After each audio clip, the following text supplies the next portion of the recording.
Jake Morrison felt his heart pounding in his chest as he wheeled himself through the wide, brightly lit corridors of Jefferson High School on his first official day.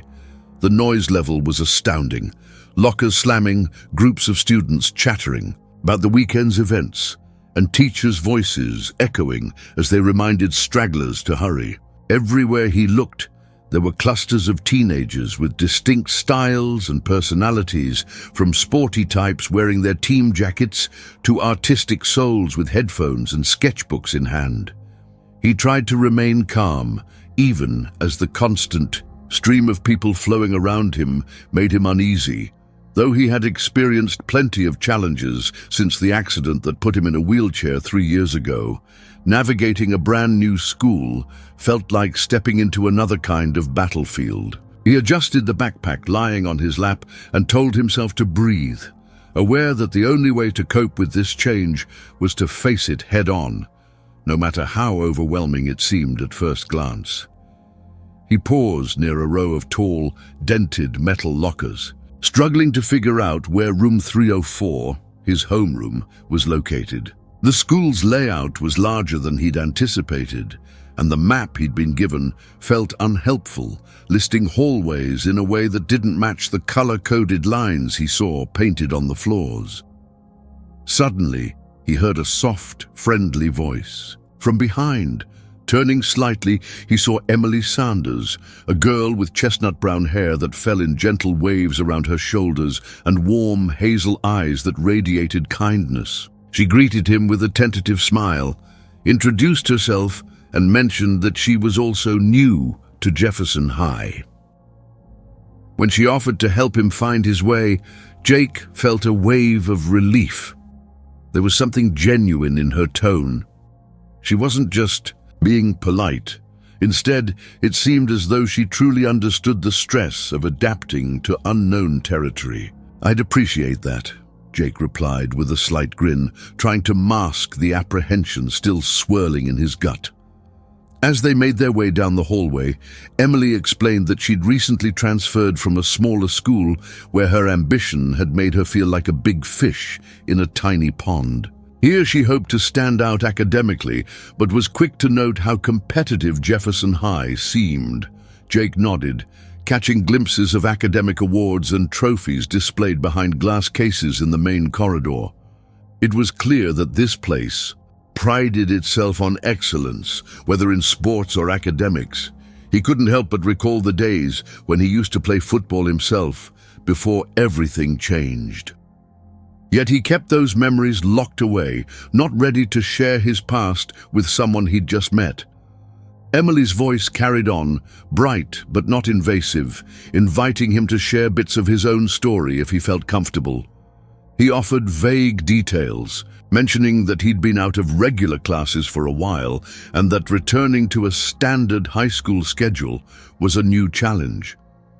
Emily gave him a knowing look, as if she sensed there was more to his story than he was letting on, but chose not to push. They turned a corner, and that was when Jake first laid eyes on Ryan Parker.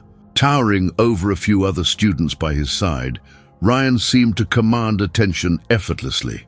He wore a varsity football jacket embroidered with the school's emblem, and even without an introduction, it was obvious he was no ordinary athlete. He had that particular aura of someone used to being admired or at least feared. Jake's hands tensed on the wheels of his chair as he felt Ryan's gaze roam over him.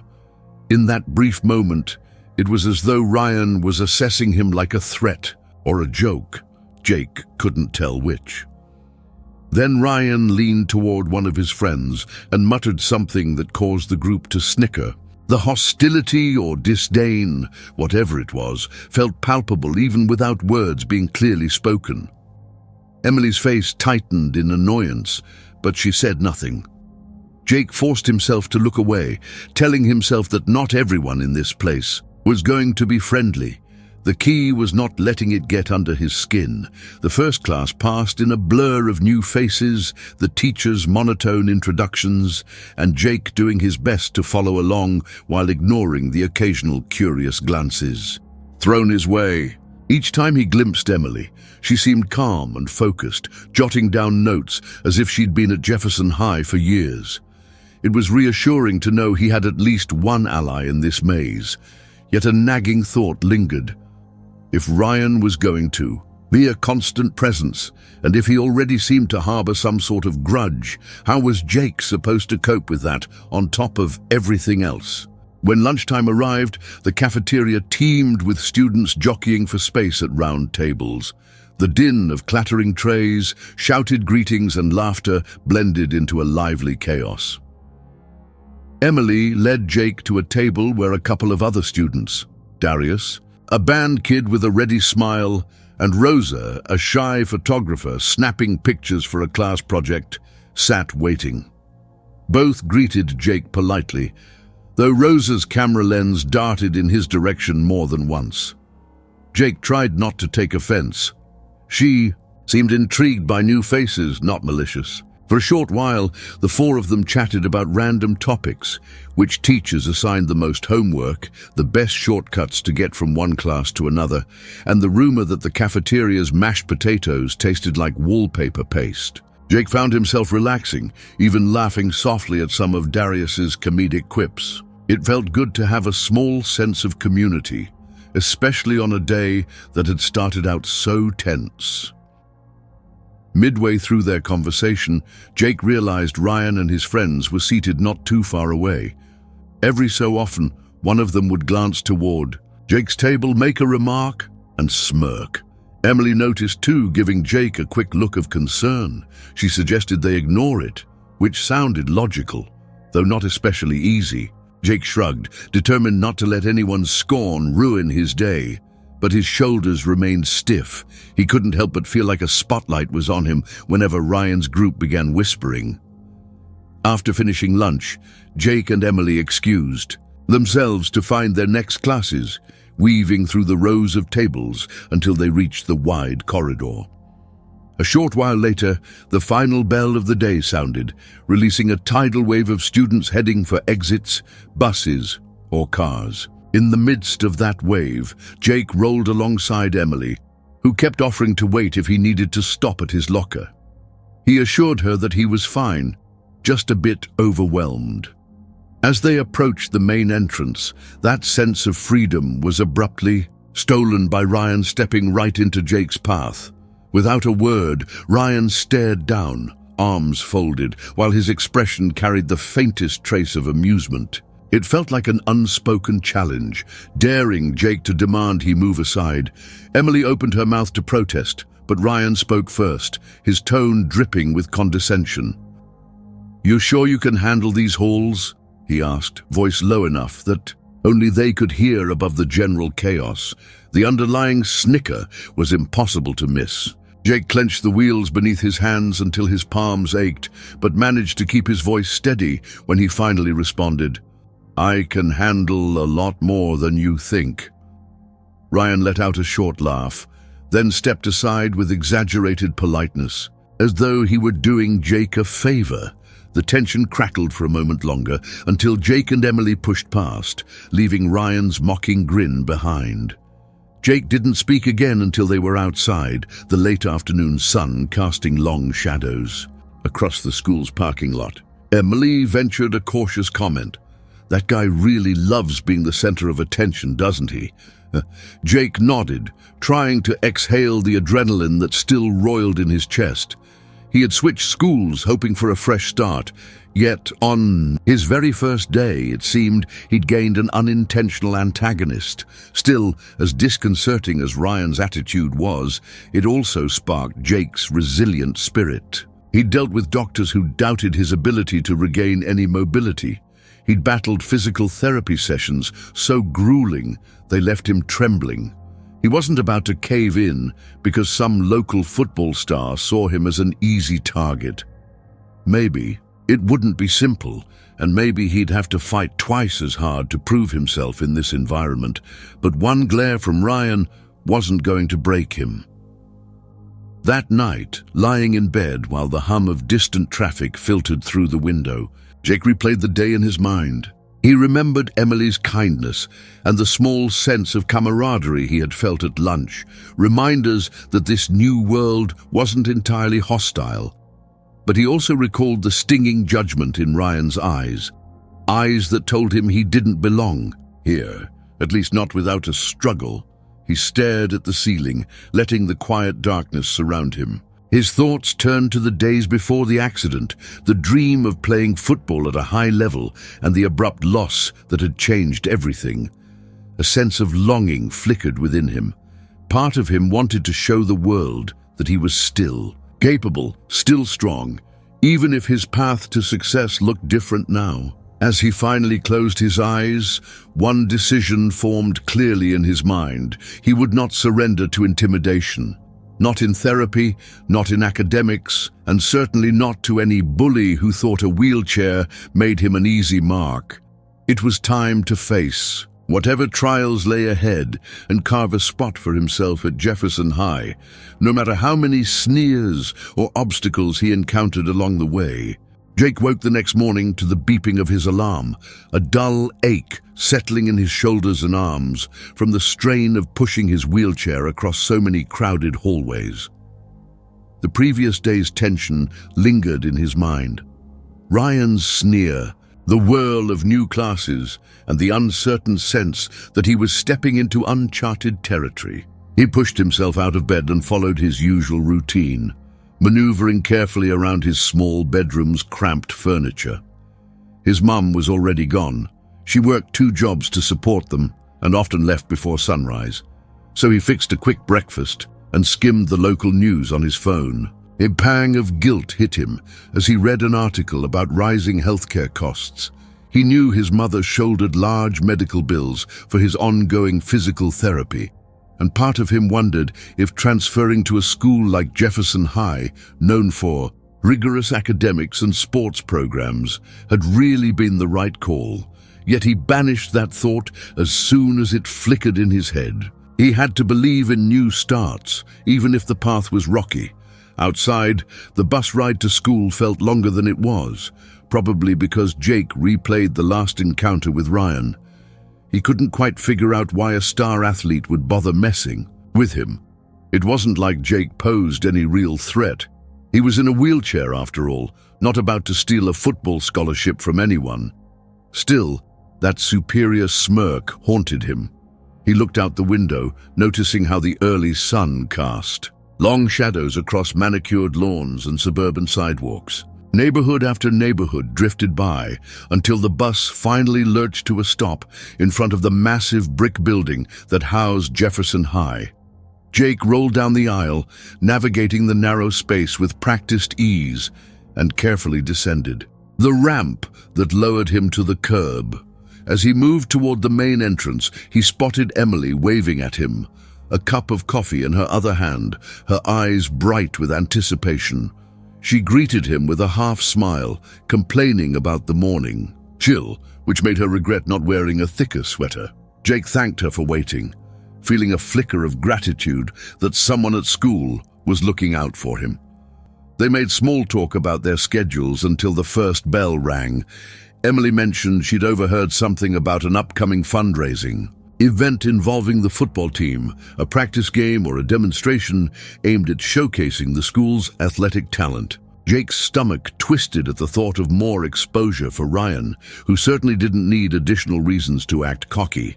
But then again, Jefferson High's sports were a big deal. Maybe it was only natural to emphasize the football team, especially if donations were at stake. Emily picked up on his discomfort and nudged him gently with her elbow, murmuring that not everyone on the team was like Ryan.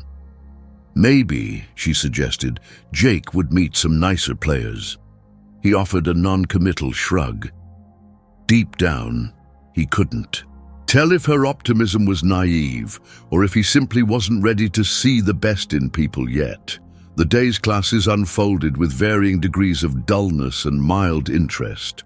History dragged on, the teacher droning about early American colonies while Jake diligently took notes. Algebra was marginally more engaging, though Jake found himself struggling to keep up with the rapid-fire instructions. His arms ached from constantly transferring between his wheelchair's wheels and the notebook, a subtle reminder that daily tasks required more energy than he liked to admit. By the time lunch rolled around, he was worn out, but Darius and Rosa beckoned him over to their table. He managed a friendly nod and joined them. Emily arrived a few minutes later, tray in hand, and claimed the seat beside him. Over bites of cafeteria pizza, they discussed class workloads and speculated about upcoming tests. The warmth of casual camaraderie contrasted sharply with the memory of Ryan's scorn, giving Jake a sense of normalcy he craved. Yet normalcy was short-lived. Near the end of lunch, Coach Carter, a tall, broad-shouldered man with a booming voice, entered the cafeteria and made a quick announcement about the upcoming fundraiser. He invited everyone to a special practice session where students, parents, and even some local sponsors could watch the football team run drills and mini competitions. Proceeds from ticket sales would allegedly help fund new equipment and other athletic needs. Then Coach Carter's gaze landed on Jake, and for a split second, it seemed like the man recognized him. Jake shifted uncomfortably under that scrutiny, hoping no awkward questions would surface. Before anything else happened, the coach disappeared as abruptly as he'd arrived, leaving a buzz of conversation in his wake. That afternoon, between classes, Jake noticed a small poster taped to a bulletin board: Football Skills Showcase, open to all athletes. It was a bolder statement than the coach's cafeteria pitch suggested, implying that perhaps other students could participate. An uneasy thrill shot through Jake as he pictured himself anywhere near that field. Once he had been good, very good, if memory served, but that was before. Did he even stand a chance now after 3 years of physical therapy? He found himself mulling over the what-ifs as he rolled through the hallway. Across the crowd, he caught sight of Ryan, who locked eyes with him. There was an odd flicker there, not quite anger, but definitely not friendliness. Jake clenched his jaw and kept moving, deciding that giving Ryan a wide berth was best. Later, he stopped by the school nurse's office to schedule a routine check of his range of motion. The nurse, Miss Patel, glanced at his file, then raised an eyebrow. "Have you considered joining any adapted sports programs here?" she asked gently, seeing that he had a history of athletic activity. Jake tensed, uncertain how to explain that the thought of venturing near a field, especially one dominated by players like Ryan, felt both tempting and terrifying. He simply told her he was new and wanted to focus on settling into classes first. Miss Patel nodded in understanding, but there was a hint of encouragement in her eyes. On his way out, Jake nearly collided with Coach Carter in the hallway. The man stopped him, a congenial grin on his face. "Hey, I remember you from somewhere," the coach said, snapping his fingers as if trying to place a face. Jake's stomach churned with anxiety, but he quietly insisted they'd never met. The coach didn't push, yet the thoughtful look he gave Jake as they parted suggested he might dig deeper. That evening, Jake found himself back home, alone for a few hours until his mother returned from work. The house felt eerily quiet, save for the humming of the fridge and the distant traffic. He microwaved a leftover casserole and ate in silence. Idle thoughts consumed him. How long would it be before Ryan pulled another stunt? Could he keep a low profile? Would Emily's unwavering kindness last once she saw how complicated his life could get? To distract himself, he rolled into the living room, opened his laptop, and searched for any mention of local wheelchair sports or adaptive leagues. The search reminded him of old dreams he'd buried, of running on a field, charging forward, with a football clutched in his hands. His chest tightened with a pang of regret. If only that reality weren't so far behind him. When his mum returned, exhausted and with grocery bags in hand, Jake helped her unpack. They chatted in subdued tones about their days. She pressed him lightly about how the new school environment was treating him, and he painted a vague picture, glossing over Ryan's hostility to spare her more worries. She, in turn, admitted she was picking up extra shifts at her second job to deal with medical bills that just kept piling up. Though she didn't say it outright, Jake understood the subtext. Every therapy session was a burden they struggled to afford, but neither mother nor son was willing to concede defeat. Jake squeezed her hand, feeling a surge of gratitude for her sacrifices. It didn't erase his frustrations, but it fueled his resolve to make every bit of progress count. The next day at Jefferson High, the loudspeaker crackled during homeroom, announcing that tickets for the football showcase were officially on sale. Coach Carter's voice boomed over the speakers, encouraging everyone to attend and promising a day filled with sports demonstrations and friendly competitions. Jake caught a sideways glance from Emily, who looked vaguely concerned. He offered her a tight smile, unsure whether to feel excited or wary. Then he noticed Ryan shifting in his seat across the room, wearing a smirk that made Jake's stomach tighten. Something about that expression felt like an unspoken warning. By afternoon, rumors swirled that Coach Carter wanted to recruit more talent, possibly even from unexpected places. As if on cue, the coach intercepted Jake outside the math wing. "I'm hosting a special practice soon, a chance for new faces to show what they've got," he said, a spark of genuine interest in his eyes. "I believe in giving opportunities to everyone, regardless of circumstance." Jake hesitated, trying to mask the knots forming in his gut. Before he could formulate a polite refusal, Coach Carter leaned in. "You might be surprised what you can do, and I could have sworn I've seen your name on some old scouting reports." Jake froze, not entirely sure how to respond. He managed to mumble that he'd consider stopping by, though the mere idea felt surreal. What business did he have rolling onto a field when even walking was an uphill battle? Emily caught up to him afterward, breathless from running down the hall. She wanted to know why Coach Carter had singled him out. Jake dodged, saying only that the coach suspected he had played sports before. Emily arched an eyebrow, looking both intrigued and skeptical. She pressed him for details, but he kept quiet, afraid to open old wounds. Instead, he changed the subject, mentioning a looming English assignment that neither of them had started yet. Still, her thoughtful gaze told him she knew there was more going on beneath the surface. Jake spent the rest of the day in a swirl of conflicted thoughts. Memories of old training sessions and the thrill of competition mixed with the stark reality that he was no longer the star athlete he once aspired to be. As the final bell rang and students flooded the halls, he spotted Ryan leaning against a locker, intercepting a conversation about the upcoming showcase. Ryan's face hardened, and he shot Jake a cold look, as if daring him to even consider stepping near the field. Jake's hands tightened on his wheels. Despite the fear and doubt gnawing at him, a flicker of determination sparked. He had faced worse battles, endless hospital stays, physical setbacks that felt insurmountable. If he let Ryan's glare define him now, he would be giving up before the fight even began. That evening, once again alone at home, Jake stared out the window, watching the sun dip below the horizon.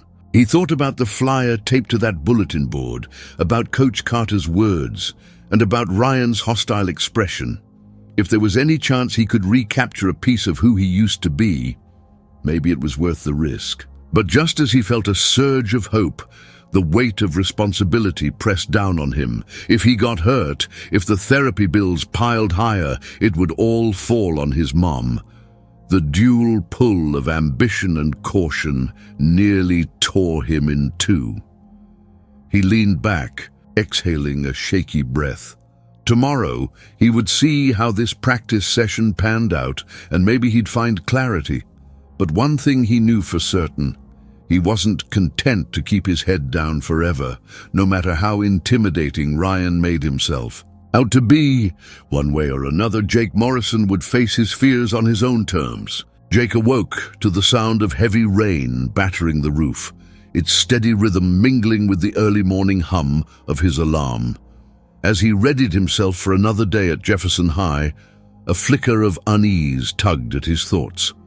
Between Coach Carter's sudden interest and Ryan's ever-watchful glare, he found it impossible to focus on anything else.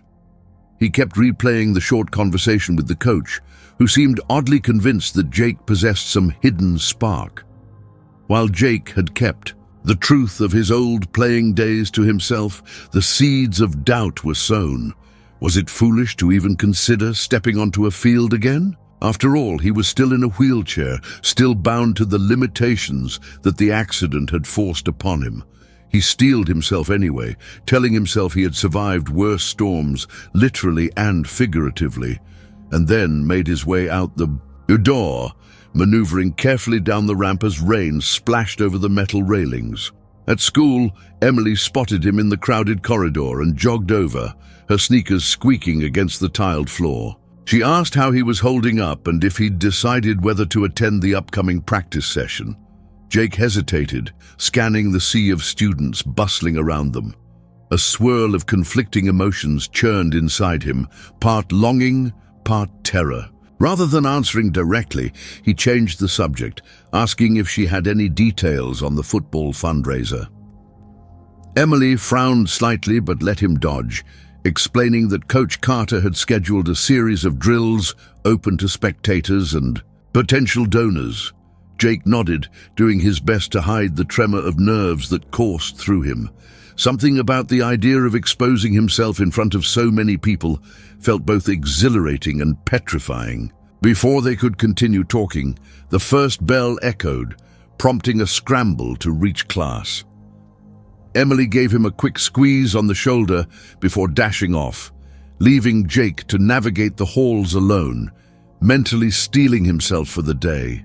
He made it through his morning subjects, English and geometry, without incident, though attention clung to him like static. Each time he glanced up from his notes, he sensed pairs of eyes skittering away, as though curious about whether the rumors regarding Coach Carter's mysterious interest were true. When lunch came around, he found Darius and Rosa sitting at their usual table, bickering over which band arrangement they should attempt for an upcoming school performance. Jake slid in beside them, setting his tray down and exhaling the pent-up stress he'd been holding all morning. Emily arrived shortly after, carrying a salad and a thick binder of notes. They were halfway through a comfortable conversation about weekend plans when Ryan sauntered past, dropping into a seat at a nearby table occupied by several varsity players. Jake felt that familiar chill prickle the back of his neck, and sure enough, Ryan caught his eye and smirked. It wasn't overtly threatening, more like a silent reminder that he was watching. Jake's grip on his wheelchair's armrest tightened, but he forced himself to look away. He could practically feel Emily's concern, though she stayed quiet, perhaps sensing that the situation only intensified if she drew attention to it.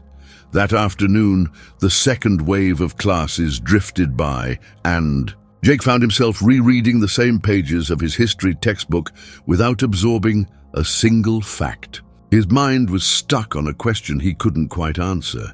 Did he actually want to revisit the gridiron, or was the notion of playing again nothing more than a lingering dream from a past life? The final bell rang, and as he made his way toward the school's main exit, he spotted Coach Carter standing at the end of the hall, chatting with a tall man wearing a Jefferson High jacket. The man's broad shoulders, athletic build, and sharp jawline suggested he might have once been a major player himself. Jake slowed instinctively, listening just long enough to catch snippets of conversation about training methods and the importance of discipline. Then the man turned, revealing a face that Jake instantly recognized from photos in the trophy hall. Robert Parker, Ryan's father, a former college football star and local celebrity. The moment their eyes met, a spark of curiosity flickered on Robert Parker's face. He took a step forward, but Jake hurriedly navigated around a group of students, heading for the exit before any uncomfortable exchange could happen. Jake's tension lingered throughout the ride home. And once inside the house, he flung his damp jacket on the sofa and moved to the tiny living room.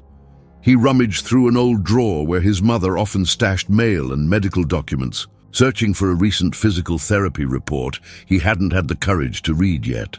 Instead, he unearthed a folder containing older paperwork from his time in rehab. Leafing through the pages, he discovered a series of notes from his former physiotherapist stating that his legs had shown significant responsiveness during a specialized treatment period, an indicator that further improvement could be possible if he committed to more advanced therapies.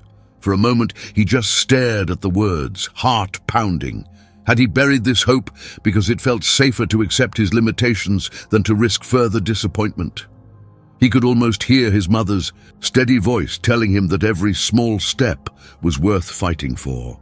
A wave of conflicting emotions rushed in, regret for not pushing harder, but also a strange excitement that maybe, just maybe, the door to a more active future wasn't slammed shut. That night, when his mother arrived home exhausted from work, he debated telling her about the newly revived possibility of walking again, or at least making more progress. Yet as she deposited her keys on the kitchen table and rubbed her temples with a weary sigh, he found himself holding back. She was already sacrificing so much just to cover his regular therapy sessions. The thought of adding more intense, specialized treatments and the associated costs felt like too much of a burden. Instead, he served her a simple dinner and asked about her day, pushing aside his own swirling emotions. Later, alone in his room, he studied the physiotherapy notes with shaking hands, reading them again and again until the words blurred. He realized, with a quiet sort of dread, that the possibility of regaining more mobility was just as daunting as the prospect of continuing in a wheelchair. Either path demanded extraordinary resolve, and there was no guarantee of success or a simple, happy ending. The next morning, Jake arrived at Jefferson High, determined to carry on as though nothing had changed, though his thoughts were heavy with this new revelation. During a break between classes, he saw Emily rummaging through her locker. She brightened when she noticed him, but her expression shifted to concern the moment she spotted the tension in his eyes. Before she could question him, Ryan strode down the corridor, passing dangerously close to Jake's chair. Without so much as a pause, he muttered under his breath, "Stay in your lane." Emily looked ready to snap back, but Jake placed a hand on her arm, silently urging her not to escalate. The last thing he needed was a hallway shouting match. Ryan continued on his way, arrogance radiating from every inch of him, oblivious or uncaring that Jake was struggling with far more than schoolyard rivalries. Emily finally exhaled a sharp breath, then whispered, "He doesn't know who he's messing with." Jake gave a tight smile but avoided replying, still rattled by the run-in. By the time the final bell rang, Jake found himself once again wheeling toward the front doors. He halted in the lobby where a large poster advertised the upcoming fundraiser and open practice session. Thick letters read, "Come support the Jefferson High football program. All students welcome." The bolded words, "all students," seemed to mock him, daring him to entertain possibilities he'd locked away. Could he show up, even in a limited capacity, to demonstrate what he still had inside him? And what if he did manage to outperform even one of those players? The thought tempted him, but the risk of humiliation loomed just as large. Emily, trailing behind him, followed his gaze to the poster. She offered a small nod of encouragement and said quietly, "Maybe this is your chance to show them all who you really are." Jake inhaled, picturing Ryan's icy glare, Coach Carter's probing questions, and that faint spark of hope lingering in the pages of his old therapy notes. As he turned away from the poster, he couldn't help feeling that a crossroads was fast approaching, one that would test not just his resilience, but also his willingness to chase an uncertain future. Whether he chose to claim a spot on that field or cling to the shadows, he sensed that nothing at Jefferson High would remain the same once he made his decision. Jake approached Jefferson High that morning with a flutter of apprehension gnawing at his stomach. His thoughts spun around the notion of the upcoming football fundraiser, a showcase that promised to draw hundreds of spectators, from teachers and parents to students eager for an afternoon of fanfare.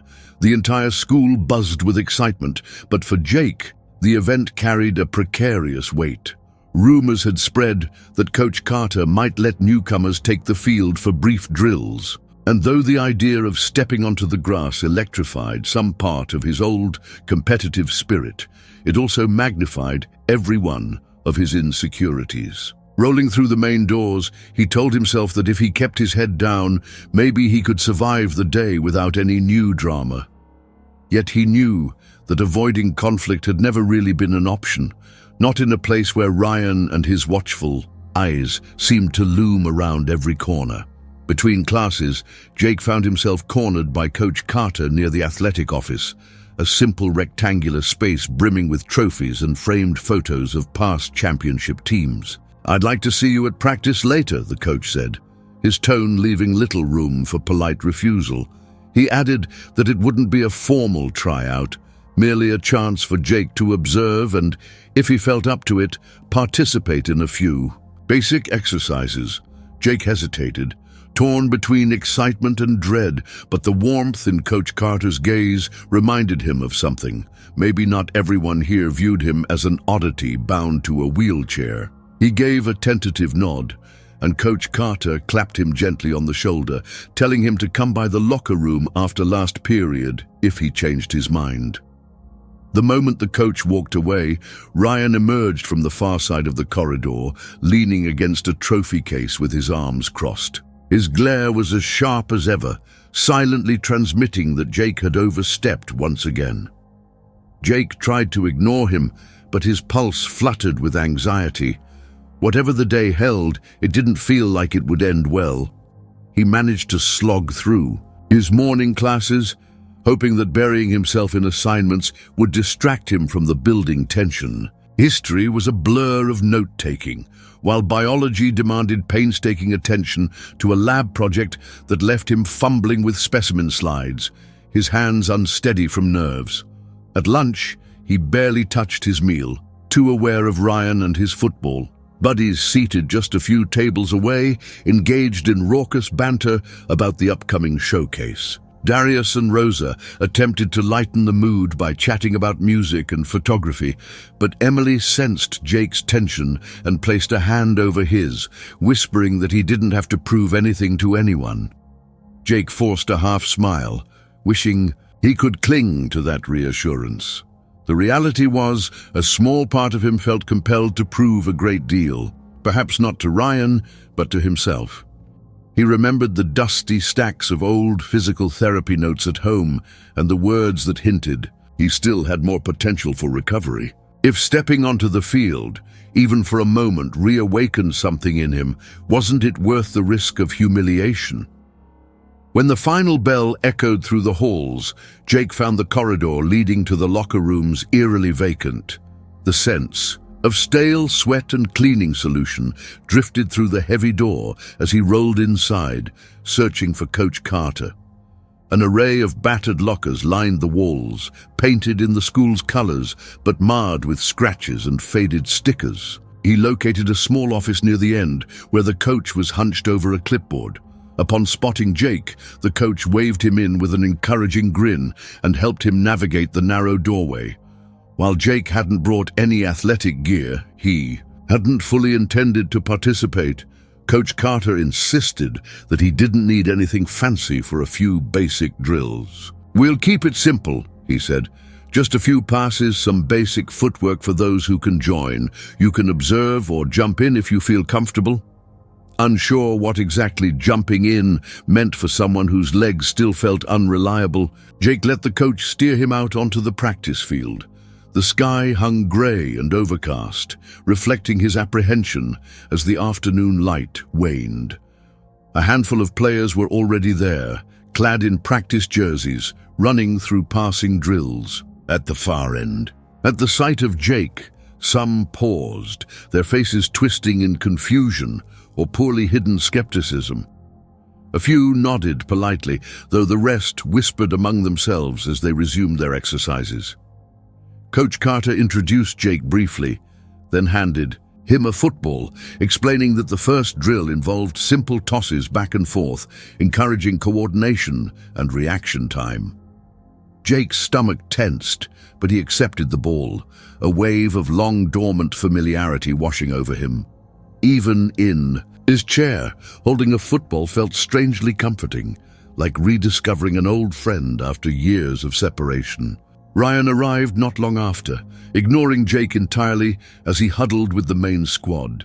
Their conversation was punctuated by bursts of laughter, though Ryan's gaze occasionally flickered across the field toward Jake. Each glance felt like a dare. Summoning what courage he could muster, Jake braced his chair's wheels, lifted the football, and threw a spiral toward a nearby player. The ball arced smoothly, surprising even Jake with its precision.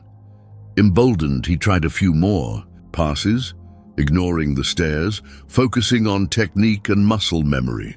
He felt the tension in his arms, the slight burn of repeated movements, yet also a whisper of excitement. Despite the limitations of his legs, he could still command a decent throw.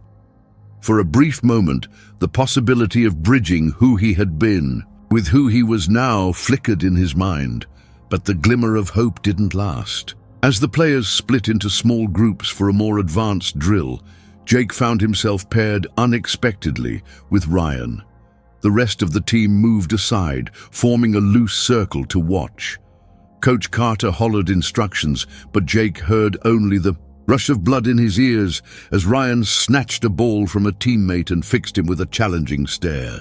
The drill was simple, quick lateral passes followed by a short forward toss designed to train reflexes.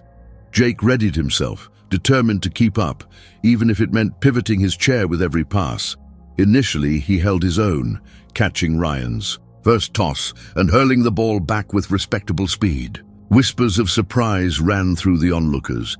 Then Ryan tossed another pass, faster, lower, an unmistakable test to see if Jake could handle the speed. Jake reached, missed by inches, and the ball smacked his right wheel. Struggling to recover, he overcompensated, nearly tipping the chair before righting himself. The second attempt came almost immediately, a bullet pass that slammed into his chest, knocking him backward. He lost his grip on the wheel, his forearm striking the metal frame with a jarring thud. Pain shot through him. He could hear a ripple of murmurs from the crowd, some people stepping forward in concern, others hanging back, unsure if they should intervene. Ryan merely shrugged, feigning innocence. Coach Carter jogged over, asking if Jake needed a break. Embarrassment and stubborn pride mingled in Jake's chest, fueling him to insist he was fine, even though his arm throbbed. The coach signaled for the drill to continue, giving Ryan a stern glare that went ignored. By the third toss, the ball streaked in at an angle Jake couldn't easily maneuver to catch. He twisted his torso, trying to rotate the chair in time, but the slick grass beneath his wheels offered no traction. With a dull thump, the chair slipped and Jake crashed sideways onto the field. The breath whooshed out of his lungs, and for an instant, everything went blank except for the sting in his hip and shoulder. A hush fell over the field. Several players rushed forward, including Emily, who had arrived on the sidelines moments earlier, her eyes widening in alarm. She knelt beside Jake, urging him not to move until Coach Carter could check for injuries. Jake wanted to vanish, to sink through the grass and vanish from all the startled stares. A part of him raged at Ryan, certain the throws were intentionally brutal. Another part simply ached, both physically and emotionally. This was his worst nightmare playing out in real time, public humiliation, a reminder of his vulnerability, the chance that the smallest miscalculation could send him crashing. As Coach Carter helped him upright, Jake bit back tears. He nodded, numbly when asked if he needed to see the nurse, desperation rising in his throat at the prospect of leaving the field like a failure. Ryan hovered at the edge of the crowd, arms folded, an inscrutable expression on his face. Whether it was regret, contempt, or apathy, Jake couldn't decipher. All he knew was that in that instant, the excitement he had felt about possibly reclaiming a piece of his old life slipped through his fingers. He heard someone from the stands, or maybe a teammate, mention something about liability, concerns that the school shouldn't have let him participate at all. Shame tightened like a vice around Jake's chest, and he flinched at the empathy in Emily's eyes, hating how it made him feel even more exposed. For a heartbeat, he considered abandoning the entire notion of returning to sports, or even finishing the school year here. Everything felt impossible. His dream of running or even walking again, his attempt to prove he wasn't defined by his wheelchair, his willingness to believe that people or life could be fair. Struggling to regain his composure, he demanded that Coach Carter and Emily give him space. Ignoring the pulsing pain in his shoulder, he righted the wheelchair, refusing the helping hands that offered to support him. The world around him blurred, voices fading into a low murmur. He wanted to shout or possibly sob, but his voice locked in his throat. The next thing he knew, he was rolling off the field, every revolution of the wheels echoing with bitterness. He didn't care if Ryan was behind him snickering or if Coach Carter was calling after him. All that mattered was escaping the suffocating weight of that moment. His mind reeled with conflicting desires to fight back, to quit, to hide. By the time he reached the locker room entrance, tears stung his eyes and the full brunt of humiliation crashed over him. This was the closest he had come to living again, to tasting that exhilarating rush of competition, only to be slammed into the harsh reality that he might never stand toe-to-toe with his peers. He wheeled himself inside, collapsing against the cold metal of a locker, breathing raggedly as he realized he had reached a breaking point he wasn't sure he could recover from. Jake spent the rest of that evening in a fog of anger and shame, unable to push the memory of his fall off the field out of his mind. Each time he closed his eyes, he saw the ball slipping past his fingertips, the jarring impact as he toppled sideways, and the lingering sting in his shoulder. He wanted desperately to believe that his determination could override the physical limitations he faced, but the humiliation had cut deeper than he cared to admit. Even his mother's gentle inquiries that night, asking if anything had gone wrong at school, failed to coax a full explanation from him. He simply claimed exhaustion, retreating to his room and locking the door. Alone in the darkness, he stared at the faint glow of the streetlight outside, head pulsing with regret. Part of him wanted to storm back to that field and demand a second chance. Yet another part insisted that a second chance would only lead to more pain. Around midnight, he finally dozed off, haunted by restless dreams of lost opportunities. The next day, the tension that clung to him was palpable. He rolled into Jefferson High with a forced expression of calm, refusing to meet anyone's eyes. Word had spread about what had happened at practice, while some classmates seemed genuinely sympathetic, asking if he was hurt and if he planned to press charges against the school for allowing him on the field. Others seemed indifferent or mildly curious at best. Jake kept moving, not wanting to dwell on whether the pity or the apathy felt worse. When he spotted Ryan in the corridor, his pulse spiked, but Ryan walked past as if Jake were invisible, focused on chatting with a couple of fellow players. The lack of acknowledgement stung more than open hostility. It was as though Jake's existence no longer even posed a threat worthy of a sneer. Emily, on the other hand, refused to let him fade into the background. She cornered him between classes and demanded to know why he was isolating himself. Her eyes glinted with a fierce concern that he found difficult to face. He tried to shrug her off, muttering that he didn't have time to talk, but she wouldn't budge. Dragging him into an empty classroom, she locked the door and stood with her arms folded, waiting until he finally let out a shaky breath and admitted that he felt humiliated and tired of being treated like a sideshow attraction. Emily softened.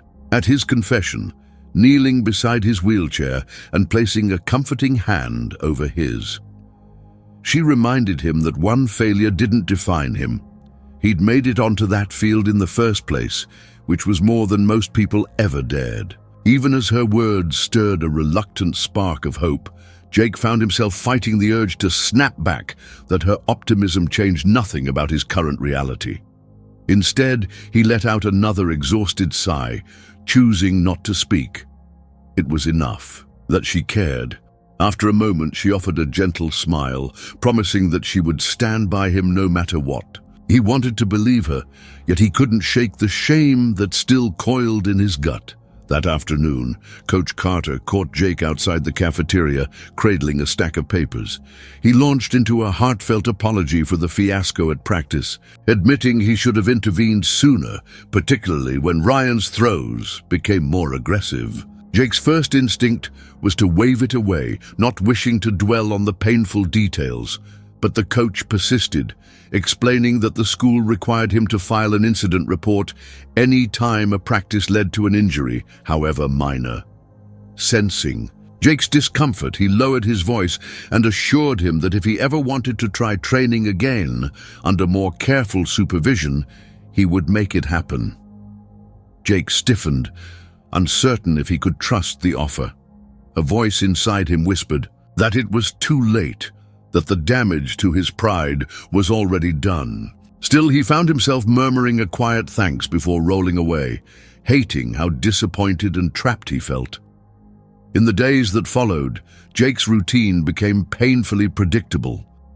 Endure classes, avoid eye contact with Ryan, accept Emily's unwavering presence, and dodge the curious stares of classmates who seemed torn between sympathy and condescension. At home, he tried to refocus on therapy exercises, pulling out the old notes that suggested he still had potential for improvement in his lower limbs. But the mental exhaustion weighed on him more heavily than any physical limitation. He would prop himself up, attempt a few leg stretches, and feel the burn of muscles struggling to respond. Then doubt would creep in, whispering that even if he regained a little more strength, he would never really stand on equal footing with someone like Ryan. Late one afternoon, however, a knock at the door startled Jake as he was half-heartedly balancing himself on a set of parallel bars in the living room, a device his mother had purchased at a discount from a rehab center closing its doors. Expecting the mailman, he was shocked to see Coach Carter standing on the porch. When he peered out the window, the coach held a duffel bag and a determined expression. Bewildered but curious, Jake let him in, bracing for another round of apologies or empty words of encouragement. Instead, the coach scanned the living room with its makeshift therapy setup, nodding thoughtfully at the parallel bars. Then he explained the real reason for his visit. He believed that Jake, with the right training and support, could make far more progress than he realized. He handed over the duffel, which contained a few pieces of adaptive sports equipment, including specialized resistance bands and a lightweight football. The items, he said, were donated by a local group that helped athletes with disabilities. Coach Carter insisted that if Jake wanted to continue therapy at home, these tools could ease his path. Jake stared at the gear, feeling a confusing swell of gratitude and resentment. Hadn't he already faced enough disappointment at the field? Coach Carter gently added that the upcoming fundraiser still needed an inspiring story, and he believed Jake's resilience could inspire more people than he imagined. Without pushing too hard, he left the bag on the floor and gave Jake a chance to absorb the offer. Then, as though sensing that words alone wouldn't convince him, the coach demonstrated a simple exercise band routine, explaining that it might improve core strength and stability if done consistently. Jake watched in silence, torn between rolling his eyes and being moved by the genuine effort. At last, he mustered a subdued nod, quietly acknowledging that he would at least give it a try. The next hour passed in a blur of clumsy attempts as Jake experimented with the equipment. He lost his grip, nearly tipped from his wheelchair once, and cursed under his breath more times than he cared to admit. Yet Coach Carter never flinched. He calmly corrected Jake's posture, showed him modified ways to anchor the bands, and emphasized slow, deliberate movements over reckless bursts of force. There were no catcalls from Ryan, no spectators to judge his every slip-up, just a focused environment that felt strangely encouraging. By the time the coach departed, leaving Jake exhausted and drenched in sweat, a new kernel of determination flickered within him.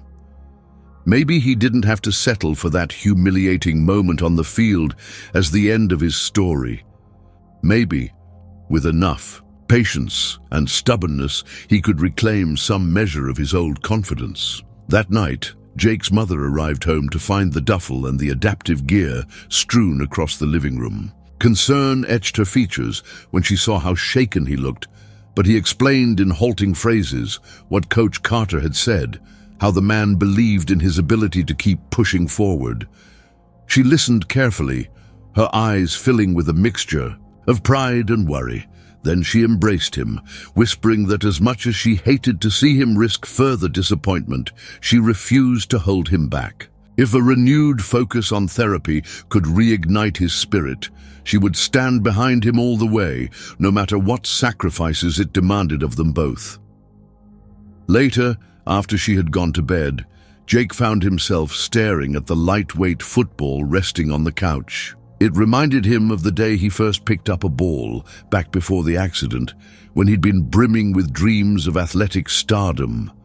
Now, that youthful certainty was gone, replaced by a bruised determination forged through hardship. Reaching for the ball, he rolled it between his palms, remembering the rush of wind on his face as he used to sprint down a field, fully confident in the power of his own two legs. The memory stung, but it also ignited a spark. Somewhere inside him, that same grit still existed, battered but unbroken. As he settled himself for the night, he made a silent promise. He might be bound by a wheelchair, but he wouldn't be bound by the limits others placed on him. With this renewed resolve, he closed his eyes, hoping that tomorrow would bring another step toward regaining the part of himself he had almost given up for lost. Jake woke before dawn, nerves and anticipation twisting his stomach. For over a week, he had devoted every spare minute to the adaptive exercises Coach Carter had given him, relentlessly pushing his arms, shoulders, and core until they burned with exhaustion. He practiced tossing the lightweight football in the living room, gripping it tighter each time, building new calluses to replace the old ones faded by 3 years of inactivity. Though each day brought fresh aches, he felt an undeniable sense of progress. The dark cloud of defeat that had hovered since his humiliating fall on the field seemed to lift, replaced by cautious determination.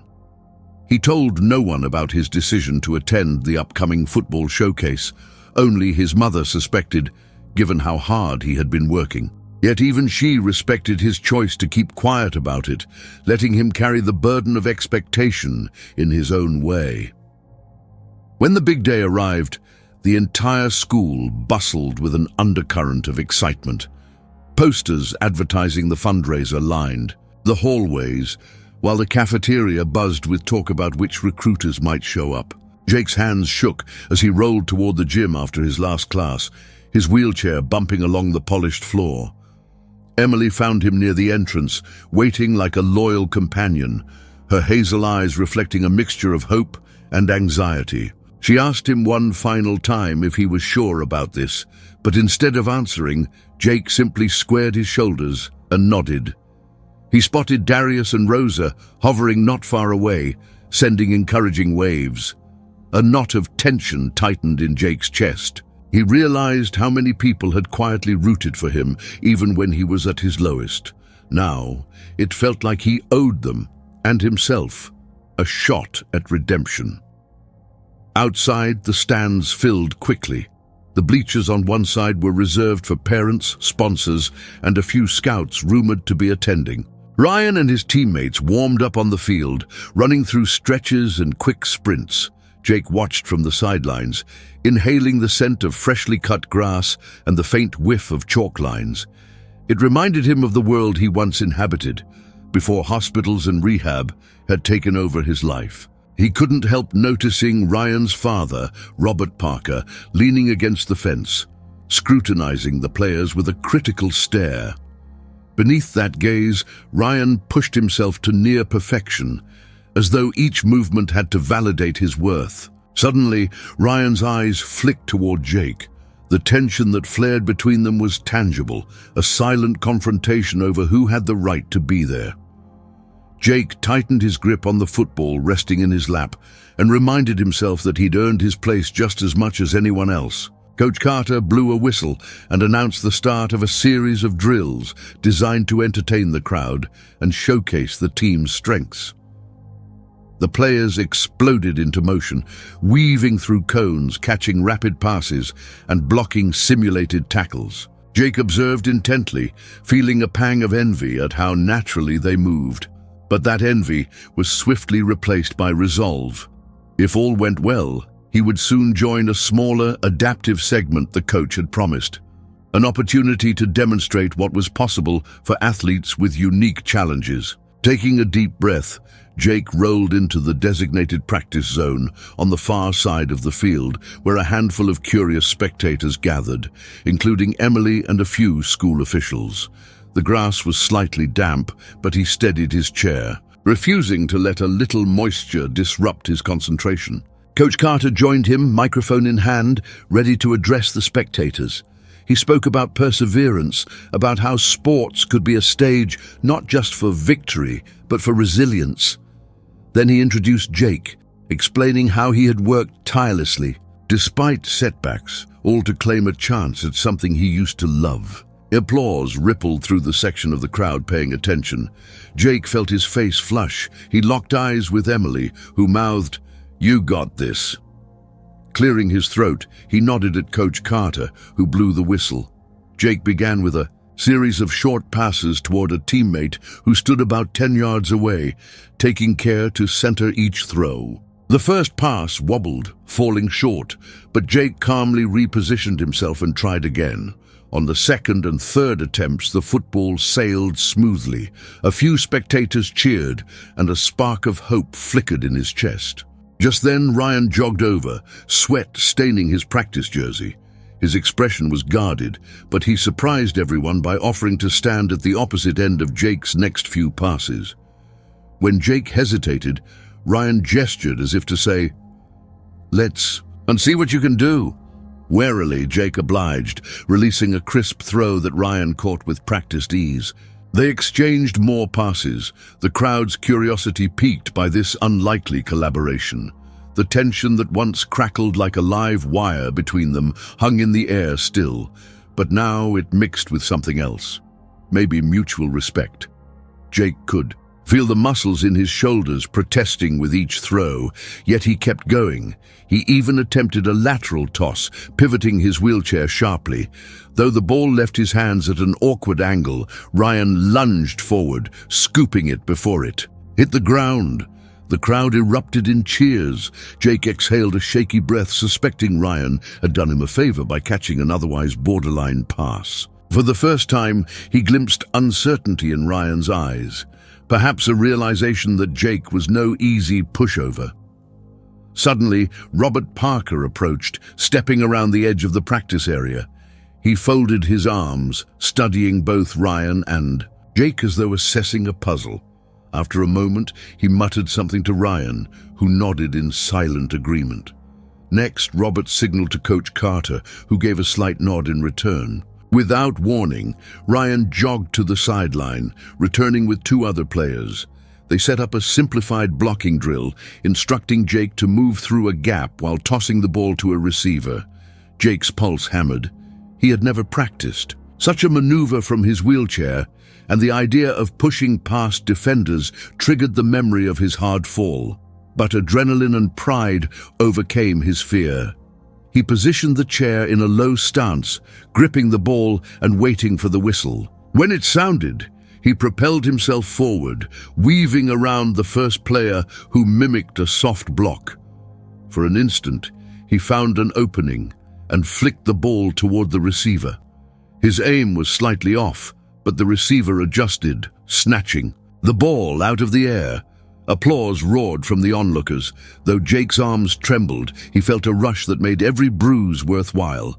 Coach Carter signaled for one more attempt. Jake glanced at Ryan, who stood behind the line like a silent sentinel. No words passed between them, but Ryan's stance suggested he was ready to test Jake's will. The whistle blew, and Jake surged forward again. This time, Ryan stepped in, half blocking the path. Jake nearly panicked, memories of that earlier collision flashing across his mind. But at the last second, he remembered the countless hours spent strengthening his arms. He veered the wheelchair to the side, brushing past Ryan with just enough room to spare, and lobbed the ball in a perfect spiral toward the same receiver. A collective gasp swept the crowd as the pass landed squarely in the receiver's hands. Jake skidded to a halt, heart pounding, half expecting Ryan to deliver a spiteful remark. Instead, Ryan just stared, a complicated mix of respect and regret shadowing his features. As the crowd's cheers died down, Robert Parker stepped closer to Jake. "Impressive," he said, his voice low. "You've got heart." It wasn't exactly high praise, but coming from Ryan's demanding father, it felt like a significant concession. Jake nodded, too breathless to speak. His gaze shifted to Ryan, who silently extended a hand. For a moment, Jake hesitated, recalling every sneer and hurtful comment, every instance of bullying or sabotage. Then he reached out, clasping Ryan's hand with a firm grip. If not forgiveness, it was at least a truce. A new wave of applause swelled, and Emily pushed through the small throng to squeeze Jake's shoulder, beaming with pride. After the drills wrapped up and the fundraiser concluded, a recruiter from a local university approached Coach Carter, inquiring about Jake's story. Though it was early to talk about any scholarships or official attention, the simple fact that an institution recognized Jake's potential lit a flame of ambition in his chest. He might have miles to go before regaining a fraction of his old mobility, but the first step was believing he deserved a chance at that dream. As the crowd dispersed, Jake lingered on the field, the sky stained orange by the setting sun. He felt physically drained, but emotionally lighter than he had in a long time. Emily joined him, and they watched parents and sponsors shuffle out of the bleachers, still abuzz with conversation about the day's performances. The hush that settled over the empty stands carried a sense of completion, a sign that, despite all the obstacles, Jake had broken free of the shame that once confined him. He turned to Emily, managing a small, grateful smile. Without needing words, they both understood that something had changed. Hope, nearly lost, had been rekindled on this very field. And for the first time since the accident, Jake believed deep down that his future held possibilities far broader than any boundary a wheelchair could impose.